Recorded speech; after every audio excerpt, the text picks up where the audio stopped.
열왕기하 22장 1절. 요시야가 위에 나갈 때에 나이 8세라. 예루살렘에서 31년을 치리하니라. 그 모친의 이름은 여디다라. 보스가 아다야의 딸이더라. 요시야가 여호와 보시기에 정직히 행하여 그 조상 다윗의 모든 길로 행하고 좌우로 치우치지 아니하였더라. 요시야 왕 18년에 왕이 무슬람의 손자 아살리아의 아들 서기관 사반을 여호와의 전에 보내며 가로되 너는 대제사장 hil기야에게 올라가서 백성이 여호와의 전에 드린 은 곧 문 지킨 자가 수납한 은을 계수하여 여호와의 전 역사 감독자의 손에 붙여 저희로 여호와의 전에 있는 공장에게 주어 전에 퇴락한 것을 수리하게 하되 곧 목수와 건축자와 미장이에게 주게 하고 또 제목과 다듬은 돌을 사서 그 전을 수리하게 하라 하니라. 결혼에도 잠깐 보고 넘어갈 건 뭐냐. 요시야가 하나님 앞에서 참 선하고 훌륭한 왕이었죠. 전무후무하다까지 얘기를 했으니까. 근데 이제 이 요시야의 그 아버지는 별로 좋은 사람이 아니에요. 할아버지도 그렇고. 아버지가 누굽니까? 아몬. 할아버지는 므낫세. 아주 악당으로 유명한 사람들이다. 근데 요시야는 굉장히 훌륭한 왕이거든요. 그러면 그 어머니가 누구였는가 한번 볼 필요가 있어요. 그 아버지 대해서는 볼 게 없는 사람이야. 천 악당들만 모였으니까. 물론 그 어머니가 어떤 성향의 사람인가에 대해서 아주 구체적으로 나온 게 없어요, 성경은요. 그렇게 언급된 부분이 없습니다. 근데 그것을 상상해 볼 수 있는 구절이 있어요. 그 사람이 어떤 사람인가. 그게 뭐냐면 그 모친의 이름을 보면 좀 알 수가 있어요. 그 이름을 보면 이 사람이 어떤 인물이었겠다 하는 걸 우리가 상상해 볼 수가 있는 거예요. 그 어머니 이름이 뭡니까? 여디다 그랬습니다. 여디다. 그 여디다란 이름이요. 그 사무엘 하에서 어떻게 나왔는가 한번 보겠습니다. 그럼 이제 거기 여디다 이름 뜻이 정확히 나와요. 사무엘하 12장 24절 25절. 다윗이 그 처 밧세바를 위로하고 저에게 들어가 동침하였더니 저가 아들을 낳음에 그 이름을 솔로몬이라 하니라.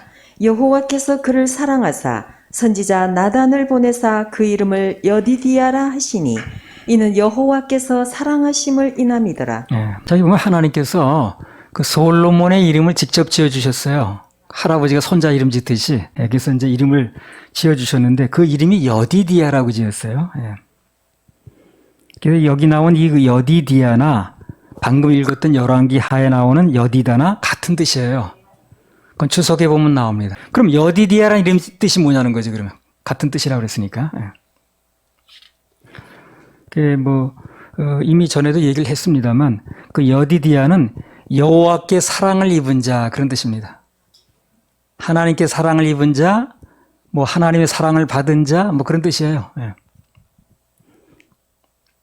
그래서 오늘 요시야의 모친 이름과 그리고 하나님께서 솔로몬에게 직접 지어주신 이름이 같은 것으로 봐서 그 요시야의 어머니도 어떻습니까?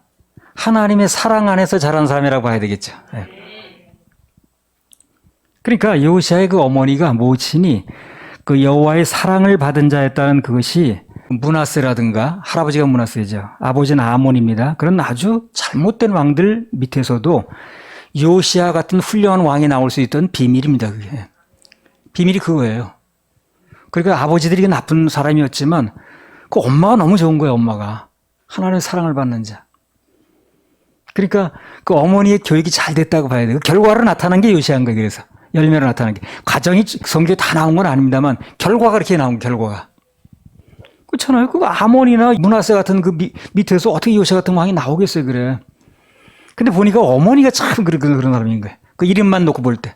그래서 그것이 그 므낫세나 아몬 같은 그런 그 못된 왕들 밑에서도 요시야 같은 훌륭한 왕이 나올 수 있었던 또 양육될 수 있었던 비밀이라는 거죠.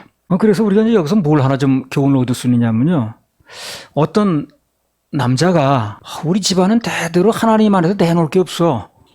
미신이나 믿고 그냥 무당이나 찾아다니고 하나님 믿는 집안이 아니었다. 그렇게 생각이 된다면 하나님 안에서 별로 기대할 게 없는 가문이라고 생각이 된다면 그럼 마지막 희망은 뭡니까? 부인이라도 잘 얻어야 돼. 부인이라도. 즉 처가 쪽이라도 믿음의 집안하고 연결되면 그런 희망이 있다니까요. 오늘 보니까 그래. 그래서 내 쪽 이 친가 쪽으로는 아무 희망이 없다. 예수 믿는 집안도 아니었고 무슨 내놓을 만한 것도 없고 그렇다면 희망이 그거예요. 부인 쪽하고 잘 연결되면 돼. 처가 쪽하고.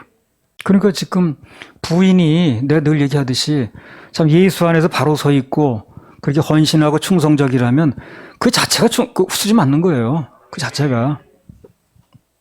그렇게 얻지 못해서 난리인데 지금.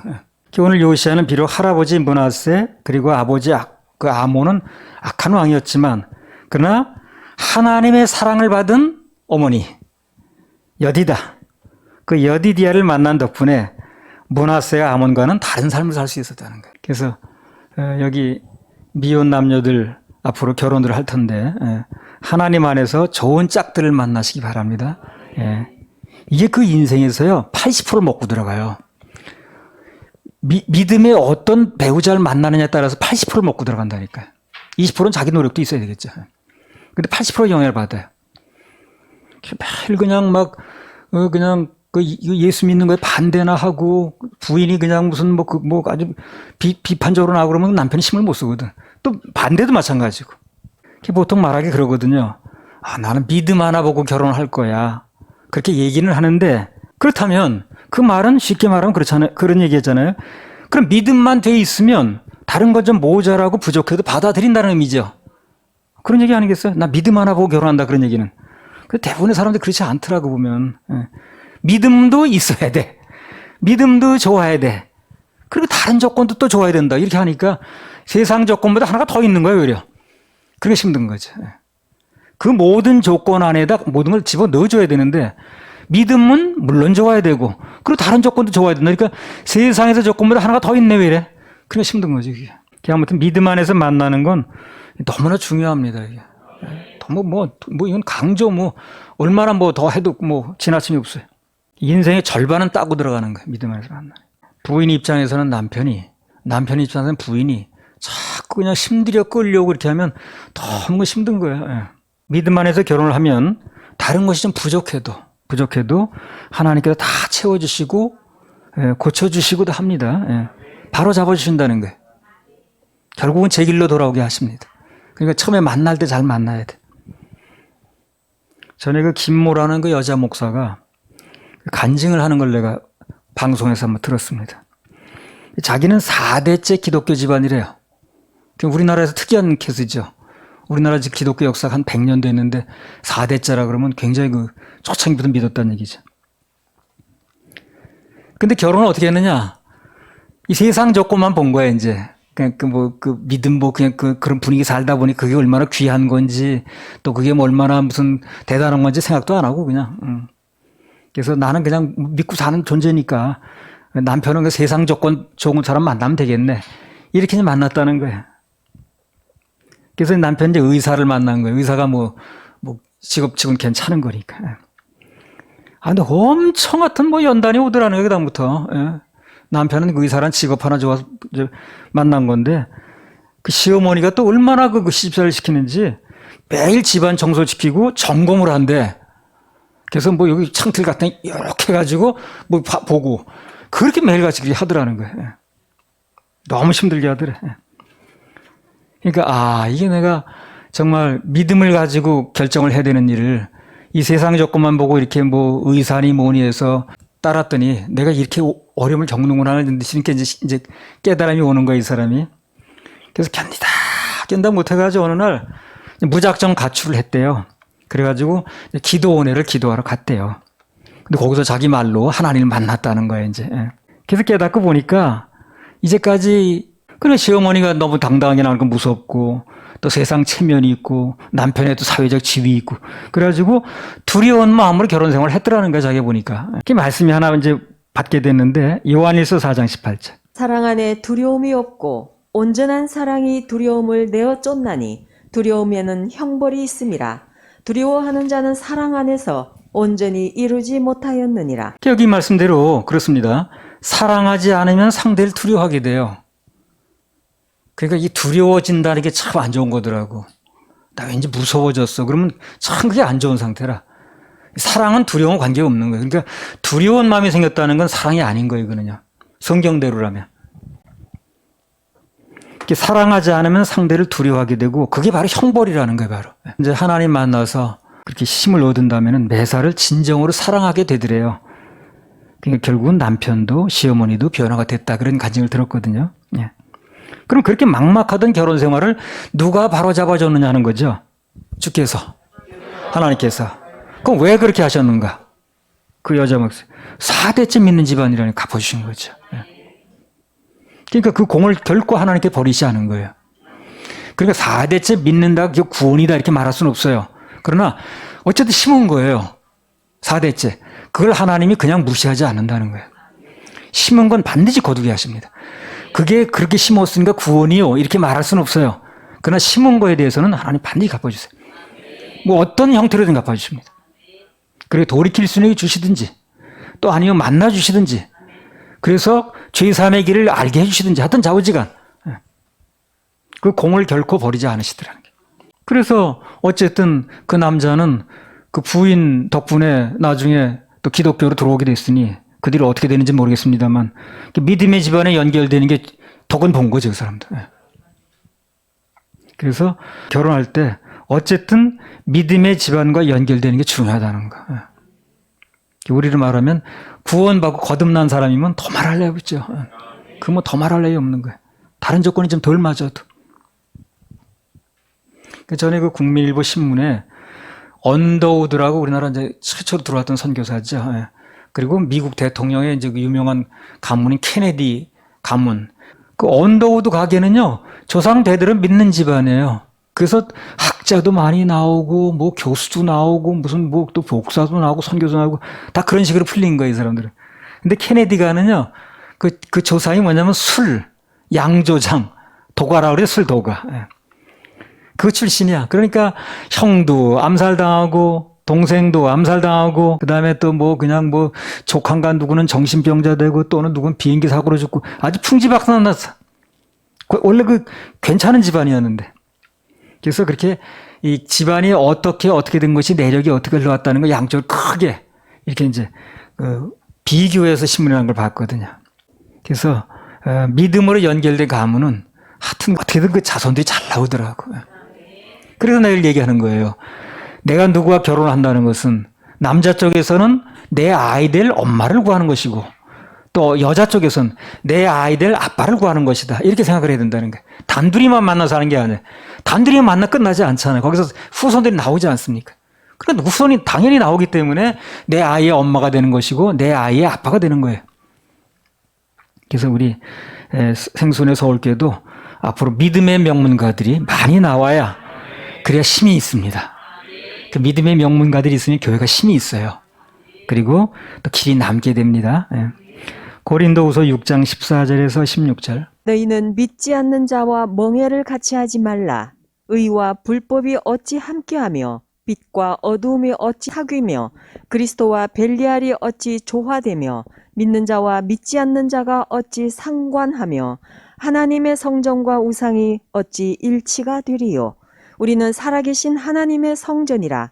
이와 같이 하나님께서 가라사대 내가 저희 가운데 거하며 두루 행하여 나는 저희 하나님이 되고 저희는 나의 백성이 되리라 하셨느니라. 그리스도와 벨리알이 어찌 조화되며 될 수 없죠. 마찬가지로 믿는 자와 믿지 않은 자는 상관할 수 없다는 거예요. 그래서 아직 이 결혼을 하지 않은 미혼 남녀들 이 말씀을 아주 금지옥엽으로 알아야 됩니다. 우리나라는 그렇지가 않은데 이스라엘 그 소는 2마리가 간다고 그러죠. 한 결이라고 그래요. 2마리를 같이 멍에를 메웁니다. 2마리의 멍에를 같이 하나를 씌우는 거예요. 우리나라 1마리가 갑니다만. 그래서 멍에를 같이 메웠는데 이 2마리가 똑같이 가주면 좋은데 1마리가 자꾸 딴 길로 가려고 하는 거예요. 그러면 또 1마리 남은 소는 굉장히 힘들죠. 왜 그러냐면 밭 가는 것도 만만치 않은 일인데 한 소가 옆으로 가는 멍에는 같이 지었는데 옆으로 가려고 그러니까 그걸 끌어들여야 되는 거 이쪽으로. 그러니까 이게 얼마나 힘들겠습니까? 밭 가는 자체도 힘든 데다가 둘이 합심해서 갈아야 되는데 한쪽 소가 이쪽으로 곁길로 나가려고 하니까 그걸 끌어 잡아 다녀야 되는 거예요. 그러니까 이건 밭이 갈지도 않죠 나중에. 안 된다는 얘기를 하는 거야 그러니까 안 된다. 그러니까 믿지 않는 자와 이 멍에를 매게 되면 나중에 안 된다는 얘기를 하는 거예요. 힘이 들어서 너무 힘든 거예요. 그냥 반평생 날아가는 게 우습게 날아갑니다. 그래서 뭐 이미 지나간 세월은 얘기할 거 없어요. 뭐 그 지나간 세월을 지금 탓하려고 그러는 게 아니니까 앞으로 결혼할 사람들은 이걸 꼭 명심해야 됩니다. 밭 갈기도 벅찬데 그래 옆에 소를 끌어잡아다니는 이게 되겠냐고. 얼마나 힘들겠어요. 그래. 적어도 부부가 살면서 오늘 교회 가 말어. 이번에 무슨 뭐 제사 지내 말어. 이런 거 같이 다퉈서는 안 되거든. 그렇죠? 그거 같이 다퉈도 되겠냐고. 그래서는 안 된다는 거야. 그거 정도는 합의될 수 있는 사이가 만나야 된다는 거야. 창세기 6장 1절에서 3절. 사람이 땅 위에 번성하기 시작할 때에 그들에게서 딸들이 나니 하나님의 아들들이 사람의 딸들의 아름다움을 보고 자기들의 좋아하는 모든 자로 아내를 삼는지라. 여호와께서 가라사대 나의 신이 영원히 사람과 함께하지 아니하리니 이는 그들이 육체가 됨이라. 그러나 그들의 날은 120년이 되리라 하시니라. 여기 늘 말하듯이요. 창세기 6장에 이제 홍수가 전 세계가 이제 물에 이제 다 그냥 멸망한 그런 이제 재앙이었는데 큰 재앙이었죠. 예. 그 직접적인 원인이 바로 그거예요. 결혼 제도가 무너진 거예요. 결혼 제도가. 하나님께서 보실 때 당신의 아들들이 세상의 딸들하고 합해버리는 거예요. 좋은 후손을 기대할 수가 없는 거예요. 거기서. 여기서 좋은 후손이 기대가 돼야 되는데 좋은 후손이 나올 수가 없다고 보는 거예요. 아이는 태어나겠죠. 교육이 될 수가 없다고 보는 거예요. 그래서 홍수로 싹 쓸어버린 겁니다. 그래서 하나님께서 그걸 보시는 거예요. 이들 집안을 통해서 결혼이라는 게 누구의 엄마를 얻는 것이고 누구의 아빠를 얻는 것이니까. 그래서 이들 집안을 통해서 후손이 어떻게 날 것인가를 보는 거예요. 하나님께서. 신명기에 계속 그 교육을 강조하시잖아요.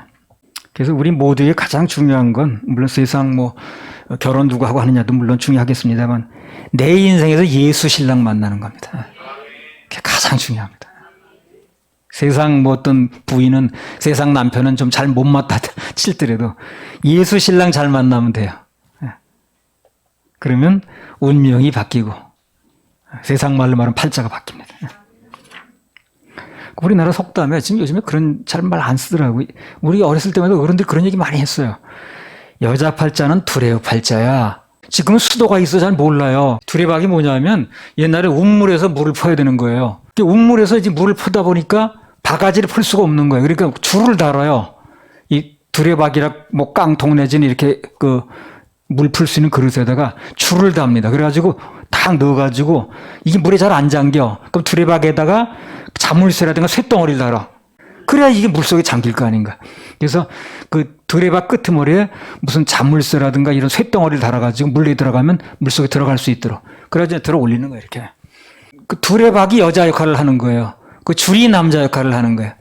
그러면 두레박이 물 푸는 줄에 연결됐어. 그러면 이제 생수 푸는 그 화장실 푸는 거 되면 어떻게 되는 거야?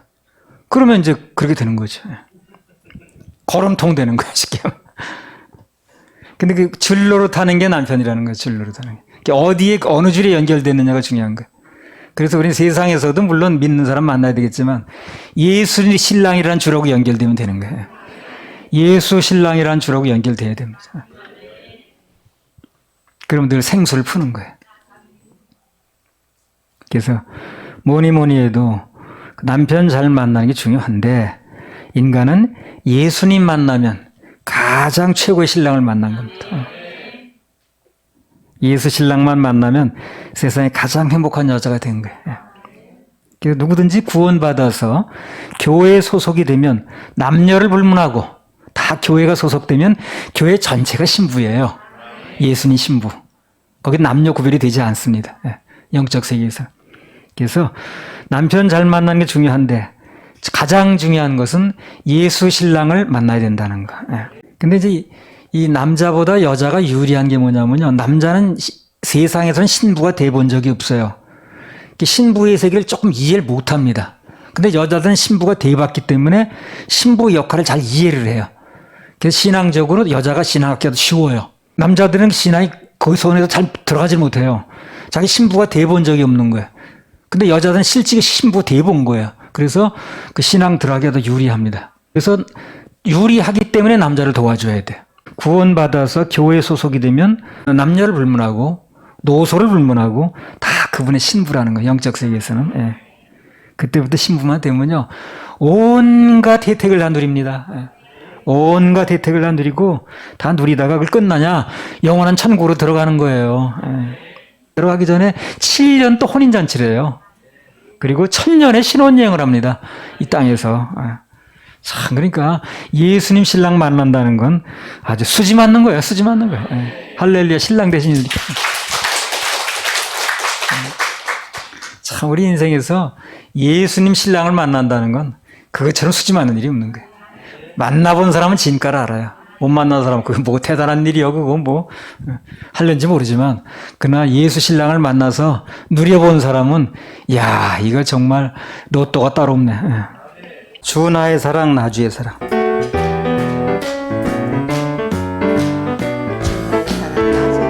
주 나의 사랑, 나 주의 사랑, 그 사랑은 내 기쁨. 주 나의 사랑, 나 주의 사랑, 그 사랑은 내 기쁨. 주 나의 사랑, 나 주의 사랑, 그 사랑은 내 기쁨. 그 사랑은 내 기쁨. 주 나의 목자, 나 주의 양, 그 사랑은 내 기쁨. 주 나의 목자, 나 주의 양, 그 사랑은 내 기쁨. 주 나의 목자, 나 주의 양, 그 사랑은 내 기쁨. 그 사랑은 내 기쁨. 주는 포도나무 나는 가지, 그 사랑은 내 기쁨. 주는 포도나무 나는 가지, 그 사랑은 내 기쁨. 주는 포도나무 나는 가지, 그 사랑은 내 기쁨. 그 사랑은 내 기쁨.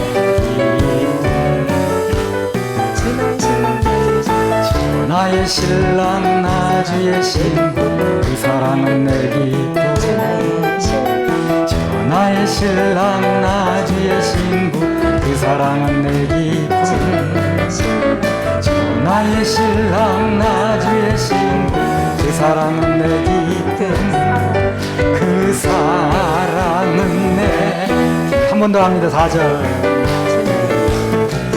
나의 신랑, 나 주의 신부, 그 사랑은 내 기쁨.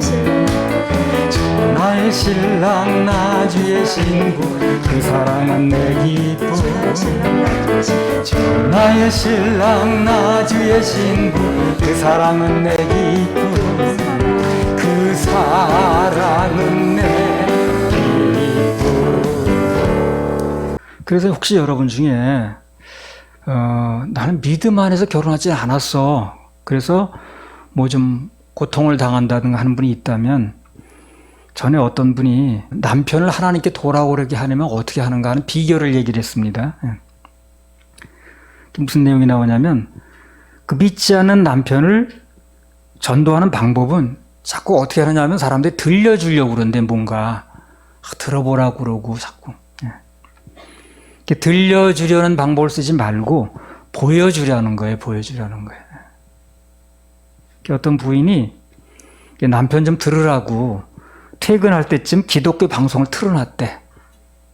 좀 와서 좀 이렇게 옷 갈아입고 들으라고. 근데 남편이 아예 안 들어오더래, 집에를. 안 들어오고 막 저녁 때 무슨 뭐 친구 만난다고 그러고 무슨 뭐 어쩌다고 들어오지도 않더래. 그러니까 안 들으려고 하는 남편 또는 뭐 듣지 않으려고 하는 시부모에겐 보여줄 수밖에 없다는 거야. 보여줄 수밖에 없다. 안 들으려고 하는데 어떡하겠어.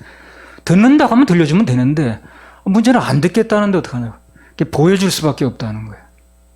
더 좀 희생하고 더 좀 용서해주고 조금 더 사랑하고 조금 더 관심을 가져주고 좀 짜증나도 언제나 밝은 표정 짓고 이렇게 보여줄 수밖에 없대요.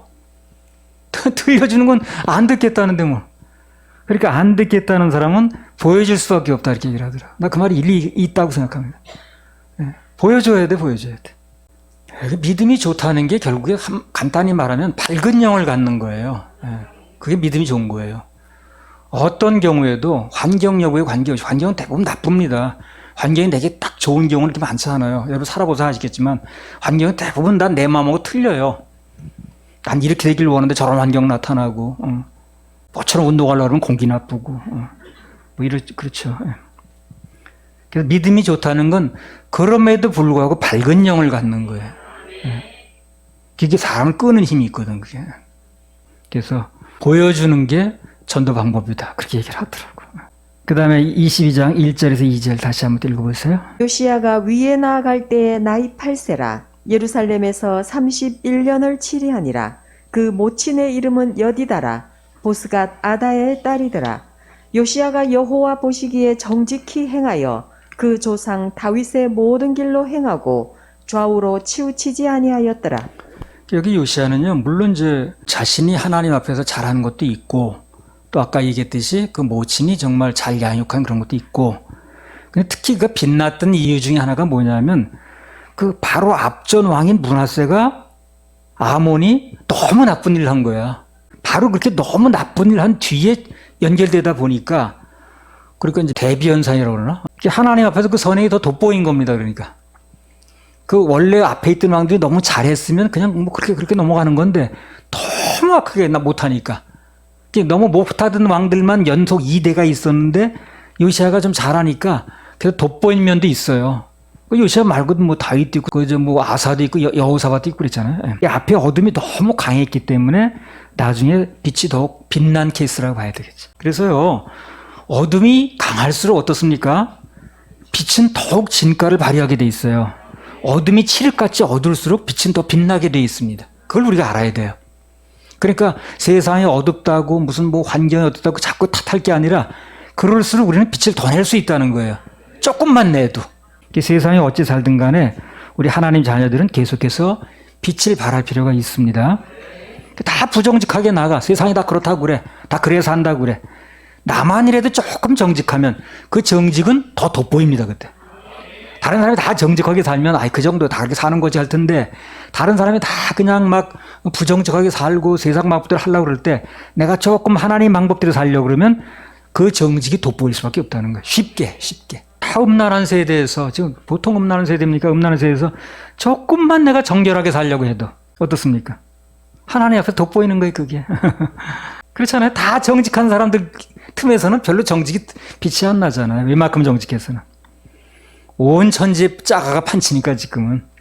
그런 세대 조금만 정직해도 금방 표가 나고 금방 돋보이고 또 하나님 눈에 띄는 것입니다. 그래서 오히려 어떻게 보면 더 살기 좋은 시대인지도 몰라요. 그렇게 따지면. 역설적으로 말하면 그래요. 온 세상이 캄캄하다는 것은 어떻습니까? 오히려 나의 조그만 선행 가지고도 빛을 더 나타낼 수 있는 그런 특별한 기회라고 봐야 되겠죠. 칠흑 같은 어둠 속에서는 빛 조금만 비춰도 굉장히 환하게 빛나거든요. 대낮에는 빛을 펴도 그렇게 빛이 별 빛나지 않잖아요. 얼마 전인가요? 한참 됐습니다. 어느 추운 겨울날인데 어떤 아가씨가 길을 가다가 그 노숙자가 노인인데 그 이제 추운데 우들우들 떨고 있으니까 자기에게 이 목에 둘렀던 머플러를 풀어가지고 그래가지고 막 둘러주고 털 목도리 이렇게 풀러가지고 그 노숙자 이제 그게 유튜브에 나왔어. 어떻게 누가 찍었나 봐. 그래가지고 그냥 그게 큰 인기의 주인공이 됐거든. 예. 그런 케이스죠. 그런 게 별건 아닌 것 같은데 너무 각박한 세대다 보니까 그래 조그만 선행 하나가 그게 사람들에게 눈에 띄는 거야. 예. 별거 아닌 행동 같은데 세상이 워낙 각박하다 보니까 그런 것들이 이제 눈에 엄청 감동적으로 이제 오게 된 거죠.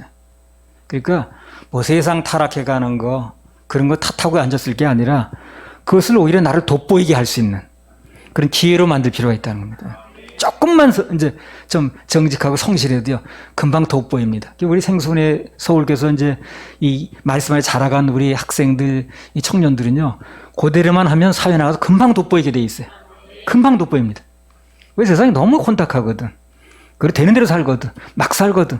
그런데 대단한 건 아니로되 정말 말씀 안에 조금만 우리가 노력해도 굉장히 이제 사회 나가면 돋보이게 되어 있습니다. 베드로후서 2장 6절에서 8절. 소돔과 고모라 성을 멸망하기로 정하여 죄가 되게 하사 후세에 경건치 아니할 자들에게 본을 삼으셨으며 무법한 자의 음란한 행실을 인하여 고통하는 의로운 롯을 건지셨으니 이 의인이 저희 중에 거하여 날마다 저 불법한 행실을 보고 들으므로 그 의로운 심령을 상하니라. 그래서 우리가 잘 알다시피요. 그 롯이라는 사람이 그렇게 대단히 의로운 사람이 아니에요. 그렇죠? 잘 알지 않습니까? 아브라함과 헤어질 때도 그냥 자기 눈에 좋은 대로 그냥 욕심만 부려가지고 소돔과 고모라가 그냥 번화가 같이 보이니까 권리가 선택이 간 거 아니야, 지금. 예. 그 다음에 창세기 19장에 보면 또 뭐가 나옵니까? 그 천사가 나타나가지고 오늘 밤에 이 소돔과 고모라가 불에 다 멸망할 거니까 이제 떠나라고 그랬잖아요. 근데 이 사람 재산에 미련이 있는 거예요. 그래가지고 막 미루고 그랬죠. 예. 즉시 행동에 안 옮기고. 그 사위들은 또 뭐라 그러는 거야, 사위들은? 소돔과 고모라가 오늘 밤에 멸망한다니까 빨리 나가자 그러니까 농담으로 하겠다 그랬죠. 그럼 뭘 말하는 거예요? 한마디로 말하면 장인인 롯이 그렇게 산 거예요, 거기서. 그게 말을 믿질 않는 거예요. 장인이 그 사위들에게 본인이 안 된 겁니다. 그러니까 그 본도 안 되는 그 장인이 느닷없이 여기 오늘 밤에 망한다고 뭐 불이 나가자고 그러니까 아유 농담 따먹기 하시네. 무슨 농담적 찐하게 하시나 그렇게 나온 거예요. 그 장인이 그렇게 보인 겁니다. 그게. 그러니까 롯이 그렇게 대단한 사람이 아니었다는 거예요. 부인은 또 그냥 소금 기둥 됐지. 또 뭐 자신도 술 취해가지고 또 이상한 후손 낳았지. 영어로 말하면 그냥 완전 도구판입니다. 근데 중요한 게 뭐냐면 그런 롯이었는데 그 당시에 소돔과 고모라 사람들이 워낙 못하니까 그게 돋보이더라는 거예요. 근데 그걸 얘기를 하고 싶은 거예요, 지금. 그러니까 이 세상이 아무리 험악하고 어려워도 거기 나가서 우리가 조금만 하면 금방 돋보일 수 있다는 얘기를 하는 거예요. 예. 그걸 자꾸 탓하지 말고. 세상이 너무너무 못될수록 가족이 형편없을수록 우리가 하는 조금의 그 의로운 행동들이 금방 빛으로 드러날 수 있다는 거예요. 오히려. 롯이 그렇게 대단한 사람 아닌데도 워낙 소돔과 고모라가 그렇게 아주 죄악에 만연하다 보니까 롯이 의인 취급이 되는 거예요. 하나님 보실 때. 의로운 롯이 이렇게 나가는 거예요. 대비현상이 일어나서. 그래서 워낙 그들이 못하다 보니까 롯은 굉장히 부족한 사람인데 우리 지금 봤듯이 하나님과 사람 앞에 의인이라는 칭호를 받게 됐다는 거죠. 그러니까 세상에 나가서 참 못된 사람만 만나고 그냥 아주 그냥 정말 저 사람 아주 못되게 노네 하는 사람 만나고 너무 속상하지 말고 그것 때문에 우리가 반응만 잘 보이면 오히려 돋보일 수 있게 된다는 거예요. 예. 그들이 오히려 너무 잘해버리면 그냥 따라가는 숨차지만 워낙 그렇게 살아버리니까 하나님께서 롯을 오히려 소돔과 고모라에 비울 때 돋보인 사람으로 보셨다는 거죠. 그래서 방금 말씀처럼 무법한 자들의 음란한 행실 때문에 고통하는 의로운 롯을 건셨다는 거예요. 그 롯이 볼 때도 그 대단치 않은 롯이 볼 때도 너무 그들이 못하는 거야. 너무 죄를 많이 짓는 거야. 그게 고통받는 거야. 그래서 하나님이 그 마음 상태를 굉장히 기쁘게 받으셨다는 얘기라는 거거든요. 그래서 세상이 혼탁할수록 우리 하나님 자녀들은 조금만 더 아주 조금만 더 주님 바라보시기 바랍니다. 조금만 더 정직하게, 조금만 더 정결하게 살려고 심으면 그런 크게 특별하게 노력 안 해도 하나님 앞에 사람 앞에 돋보일 수 있어요. 돋보일 수 있습니다. 주님께서는 그 사람이 조금만 이렇게 좀 좋은 성향을 가지고 있어도 그거요 반드시 써주신다고. 써주세요. 그러니까 세상 사람들 원망 불평할 때 우리는 오히려 감사하고 또 하나님께 영광 돌리면 그 별거 아닌 것 같아도 굉장히 이제 돋보이는 겁니다. 그게. 그래서 우리가 그 성향을 가지고 있는 것이 그게 하나님께 쓰시기 좋은 그릇이 돼요. 그래서 세상 사람 다 불평하고 원망할 때도 조금 감사하고 이렇게 성향을 바꿔보세요. 그러면 하나님께서 그게 굉장히 감사한 일에 좋은 일에 쓰시는 그런 밑거름이 되는 것입니다. 돋보이니까. 그 세상 사람 지금 모이면 뭐 합니까? 대부분 너 나올 것 없이 그냥 남녀노소 다 술 먹습니다. 그것만 안 먹어도 하나님께서 결국 굉장히 돋보이게 하시는 거예요. 회식 자리에서 술 한 번 거절하면 그것 때문에 하나님께 돋보입니다. 점수 따기 훨씬 좋은 시대야 지금 그게. 다 술 안 먹는 시대 같으면 별거 아닌데 다 먹는 시대이기 때문에 나 한 사람에도 거절하면 그게 점수 따기 좋은 시대라니까요. 점수 따는 조건을 바꾸라니까 자꾸만 그런 걸. 그 하나님께서 얼마나 대견하고 기특하게 생각하시는가, 얼마나 기뻐하시는가, 그걸 알아야 됩니다. 그러니까 별거 아닌 게 빛나는 시대라니까 지금요.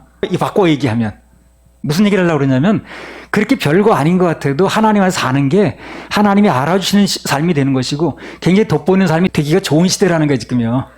그 비슷한 맥락에서 전도가 잘 안 되는 시대거든요 지금요. 그래도 전도하는 교회는 여러 가지 축복을 하십니다 하나님께서. 안 되는 시대이기 때문에. 뭐 생수원의 서울교회 예배 그렇죠. 뭐 그렇게 생명 걸고 드리는 것도 아니에요, 우리 지금요. 여기 예배 드리다 우리 순교합니까, 지금? 그렇죠? 그렇게 생명 걸고 하는 것도 아니에요. 그러나 세상 사람들이 예배 실패하니까. 그러니까 우리가 드린 예배가 더 돋보이는 거야. 그나마도 별거 아닌 것 같은데. 성경에 보면 우리 믿음의 선배들은 대단한 희생 많이 했습니다. 근데 워낙 사람들이 예배 실패하는 시대다 보니까 우리 생선의 서울교회 예배가 아주 하나님 앞에 돋보이는 거죠. 예. 아니 주일 성수를 이렇게 강조할 필요가 뭐 있고 11절을 강조할 필요가 뭐 있나? 그거 당연한 건데. 근데 워낙 안 하니까 사람들이 워낙 11조를 당연한 건데 안 하니까 하나님께서 11조 하는 사람들에겐 복을 쏟아 부어주시겠다고 일종의 경품을 걸고 계시네. 응. 참. 그런 시대다 보니까 우리 교회는 하나님 앞에서 점수를 딸 수밖에 없습니다. 별로 잘한 건 없지만 워낙 못하니까 사람들이. 아무튼 그래서 오늘도 예배 성공하면 하나님께서 각종 큰 은혜를 맞춤복으로 주실 겁니다. 할렐루야. 우리 하나님 박수 올려드려.